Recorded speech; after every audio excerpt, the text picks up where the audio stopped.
So not every hair oil is going to suit everyone and everyone knows that much. But because there are like 100,000 different hair oils that we can buy for the sake of our hair, we can't actually possibly physically take a look at all of them. And therefore here I am with two of the best hair oils that I have personally used. So I know mostly all about them. Plus one hair oil that I am really curious to use to try out in the near future. This is Choudhary. We are the Alpha Army. Glad to have you on board.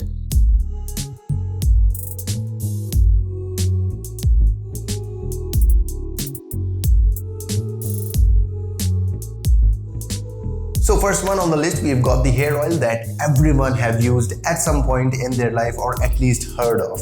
Of course, I'm talking about the Parachute coconut oil. And do remember, these hair oils are not ranked in any way. But this hair oil is as good as it gets. We all know how good is coconut oil for our hair, of course due to its high amounts of vitamin E. And this one does not possess only the ability to make the hair grow a bit faster, but also repair the damaged ends as well. And of course, I'm saying every single thing based off of my own personal experience with the oils. Because I have used it for 2 years consistently, and even that when I was growing my hair out. But it's got an amazing ability to treat dandruff, but only when it is caused due to dryness, or you may like calling it flaking.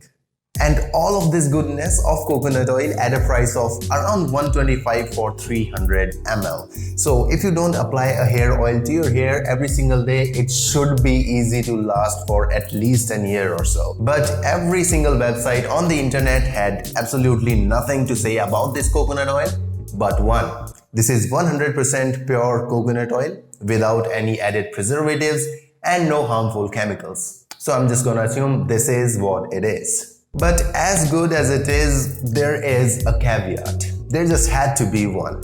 It is really heavy. It can make the hair look really oily sometimes, and it constantly weighed my hair down. And don't even dare to make the mistake of applying this coconut oil to dirty, unwashed hair in the morning to just go about the day. Of course, it is completely fine if you're using it as a hair mask. And a really bad thing about coconut oil is, while treating dry dandruff very effectively, it can actually worsen the condition if you've got wet dandruff, because that type of dandruff is caused due to the formulation of yeast over the scalp. And reportedly, coconut oil contains some things that the yeast can actually feed on. And honestly, I don't particularly enjoy how this oil smells. And even though it made my hair look really oily and greasy sometimes, and as heavy as it was, I was actually fine using this as my primary hair oil until I gave the Ustraa Ayurvedic hair oil a try, which is of course the next one on the list.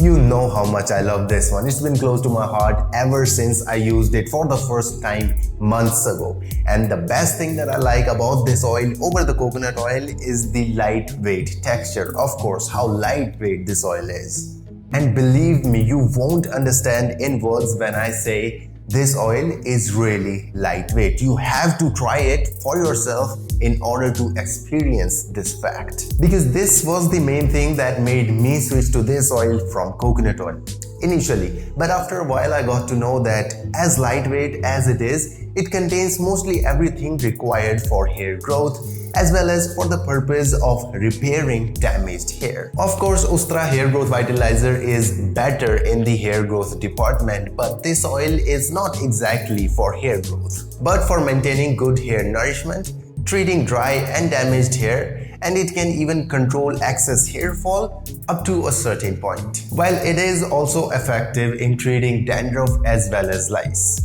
Now, ingredients wise, as always, it's got 8 different natural herbs. Ashwagandha, Bhringraj, red onion, neem, triphala, amla, harad, and vibhitika. And I guess the inclusion of all these herbs is what makes this Ayurvedic hair oil the first ever Ministry of Ayush verified proprietary medicine specially formulated for men. Of course, women are equally welcome to use it as well. Price wise, it's got an MRP of $598, but then again, it sells around $450 for 200 ml on other e-commerce websites. And yeah, it is a little expensive than the coconut oil, but as I have used this oil for a really long time now, and I have also used coconut oil for a really long time in the past, I'd say it is completely worth it, because one bottle is going to last me at least a year or so. So it's like 450 rupees for 1 year of really awesome hair oil, and that is a really great deal, at least to me. But the third and the final one on the list is the Man Matters Hair Growth Oil. Now, I haven't used it yet, but we do know that it is a really good brand, so we just have to try their hair oil as well, right?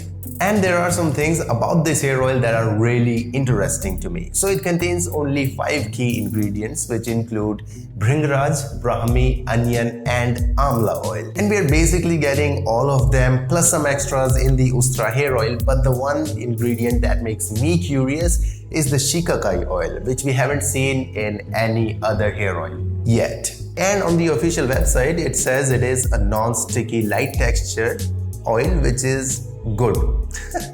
But as per my own research, I believe this oil is only focused towards increasing the hair growth rate, making the hair growth faster, and it's not even slightly focused on maintaining hair health itself, repairing damaged hair and that stuff.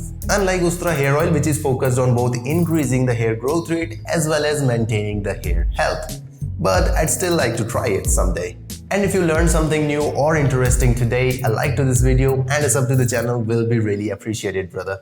And if you feel like this is your vibe, there's a Discord server waiting for you in the description. And with that being said, I'll see you around. Alpha.